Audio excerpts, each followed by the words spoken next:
Bienvenue pour cette exploration. Aujourd'hui, on se penche sur un sujet très concret, l'installation et le remplacement de lavabos. Et on va le faire en se basant sur des infos spécifiques à la région de Nyon, en Suisse. On a un texte qui présente les services d'une entreprise du coin, Hugo Dubois. Notre but, c'est de voir ce que ce document nous dit sur la plomberie là-bas, les normes, les aspects pratiques. Voilà, pour ceux qui envisagent ce genre de travaux, on va essayer de décortiquer tout ça. Oui, bonjour. C'est un exercice intéressant, en effet. On part d'une source qui est, bon, clairement promotionnelle, puisqu'elle décrit les services d'une boîte, mais l'idée, c'est de voir ce que ça révèle, justement, des attentes du marché, des standards à Nyon, et ce que ça implique pour les habitants. Parfait. Alors, allons-y. Le texte présente cette entreprise, Hugo Dubois, comme une sorte de référence pour les lavabos à Nyon et dans le canton de Vaud. Ce qui saute aux yeux tout de suite, c'est qu'il parle d'une équipe de plombiers professionnels et certifiés. Qu'est-ce que ça cache, au fond, ce terme un peu convenu? C'est une bonne question pour commencer. Le texte met l'accent sur deux choses qui semblent importantes dans le coin, d'après eux. La certification, bon, ça c'est la base technique, on va dire, mais aussi, et c'est plus parlant, il revendique une connaissance des normes suisses et des canalisations locales. Ça suggère qu'il y a vraiment des spécificités. La plomberie, c'est pas pareil partout, même en Suisse. Le texte ajoute aussi conseils personnalisés, installation sécurisée, finition soignée, raccordement étanche et conforme. C'est un package de promesses assez dense quand on y pense. Oui, et la satisfaction client comme priorité. Bon, ça c'est classique. Mais concrètement, quels services sont listés? Alors, concrètement, d'après ce qu'on lit, il y a deux grands axes. D'abord l'installation de lavabo neuf, que ce soit une construction ou une rénovation, et ensuite le remplacement des anciens modèles. Mais ça ne s'arrête pas là. Il parle aussi des urgences. Et ça, c'est un point crucial dans ce métier. Ah oui, ça m'a interpellé. Le document mentionne un service de dépannage d'urgence, 24 heures 24, 7 jours 7, même les jours fériés et les week-ends. Et il y a cette promesse assez forte, une intervention en moins d'une heure à Nyon. Ça semble, waouh, très rapide, non? Surtout pour une dispo H24. Effectivement, c'est un argument commercial très percutant, et sans doute un vrai défi logistique s'ils tiennent cette promesse en permanence. Les urgences typiques qu'ils citent, ce sont les classiques. La grosse fuite d'eau, la panique assurée, le lavabo fendu ou cassé, ou même un lavabo qui se détache du mur. Là, c'est carrément dangereux. Ils ajoutent aussi les canalisations bouchées, le refoulement, et ils précisent que le débouchage est fait dans les règles de l'art, sans abîmer l'installation existante. Clairement, cette rapidité et cette disponibilité, c'est un axe majeur pour eux. D'accord, c'est noté. Donc, au-delà de l'installation simple et des urgences, le texte parle aussi d'accompagner des projets plus importants, type rénovation de salle de bain. Là, on sort du dépannage pur pour aller vers le conseil, c'est ça? Tout à fait. Le document mentionne des conseils adaptés pas seulement à la configuration de la pièce, mais aussi à la situation personnelle du client. On sent une volonté d'aller plus loin que la technique pure. Par exemple, il liste des options précises, des lavabos pour les petites salles de bain, des modèles suspendus, souvent pour le look ou pour nettoyer plus facilement en dessous, et des vasques à poser. Là, c'est plus design. Et dans cette partie conseil, il y a un passage assez détaillé sur les lavabos pour personnes à mobilité réduite, PMR, et les modèles dits ergonomiques. Qu'est-ce qu'ils mettent en avant là-dessus? Oui, c'est un point intéressant du texte. Ils décrivent ces modèles comme minimalistes, avec des lignes épurées, des bords arrondis. Bon, ça c'est l'aspect esthétique. Mais ce qui est plus marquant, c'est l'argumentaire qu'ils développent autour. Installer un lavabo PMR, c'est pas juste répondre à un besoin immédiat. Le texte dit que ça ajoute de la valeur à la maison. Pourquoi? Parce que ça anticipe les normes d'accessibilité et les besoins futurs. C'est présenté comme utile pour recevoir des personnes âgées, pratique pour les enfants et même pour soi-même, pour anticiper ses besoins futurs. C'est assez malin comme approche, non? Transformer une contrainte potentielle en investissement long terme. C'est vrai que c'est une façon intéressante de voir les choses. Ça dépasse le côté purement fonctionnel. Mais revenons à l'installation elle-même. Pourquoi ils insistent autant sur le fait de passer par un pro? On pourrait se dire, bon, poser un lavabo. Justement, le texte donne des raisons très concrètes et qui peuvent coûter cher si on les ignore. Il souligne qu'une pose faite maison ou approximative, c'est pas juste moche. Les risques, c'est quoi?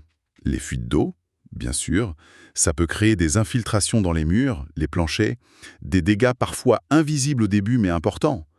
Et puis, il y a la sécurité. Un lavabo mal fixé, ça peut tomber. C'est dangereux, tout simplement. L'argument est double. Éviter les gros frais de réparation et assurer la sécurité. Et pour assurer, la source met en avant les qualifications plombier formé aux normes, on y revient, les fameuses normes suisses, matériel de qualité, travail fait avec méthode et minutie. Ils disent d'ailleurs que cette rigueur s'applique à tout, évier, douche, baignoire. Exactement. C'est une manière de dire que le professionnalisme, c'est pas une option, c'est une nécessité.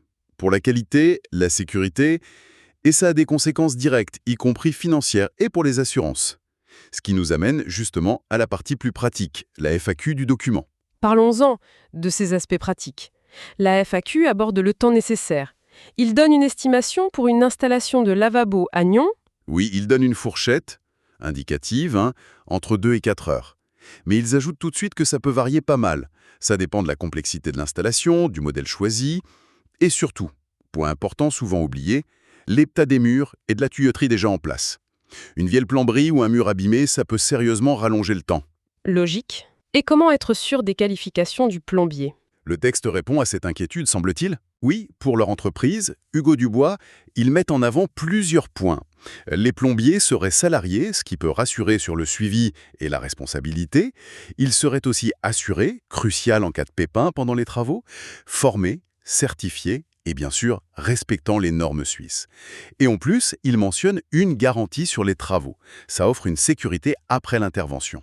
Cette garantie et cette conformité, ça nous amène à un autre point très important qu'il souligne. Oui, le lien avec les assurances, le texte est très clair là-dessus. Pour que l'assurance habitation ou la RC Ménage couvre un sinistre lié à la plomberie, il donne des exemples, une vieille canalisation qui lâche, un dégât à cause du gel, un problème dû à un manque d'entretien. Eh bien, il faut souvent prouver que les travaux ont été faits par un pro. En général, ça passe par une attestation d'intervention ou un rapport de travail. Et l'entreprise, d'après le texte, s'engage à fournir ce papier systématiquement. C'est très pragmatique comme argument, ça peut éviter des galères administratives plus tard. C'est clair que c'est un détail qui a son importance. Maintenant, la question qui fâche souvent, le prix.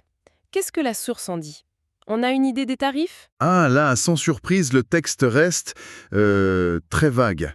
Il explique qu'il y a trop de paramètres qui jouent. Le type de lavabo, la complexité, l'état des lieux. Donc impossible de donner un prix fixe sans voir la situation. La conclusion, c'est la démarche classique, demander un devis détaillé et transparent sur leur site avant de vous décider. C'est logique, mais bon, ça nous dit pas combien ça coûte. D'accord. Et pour être vraiment complet sur ce que dit la source, il y a la zone géographique. Ils sont assez précis sur Nyon, non? Oui, il liste plusieurs quartiers ou zones. Le quartier de Rive, Versoix, Nyon Sud, même si Versoix c'est Genel, c'est juste à côté, les bords du lac Léman, la zone du château, la Suitaz, le parc du bourg de Rive.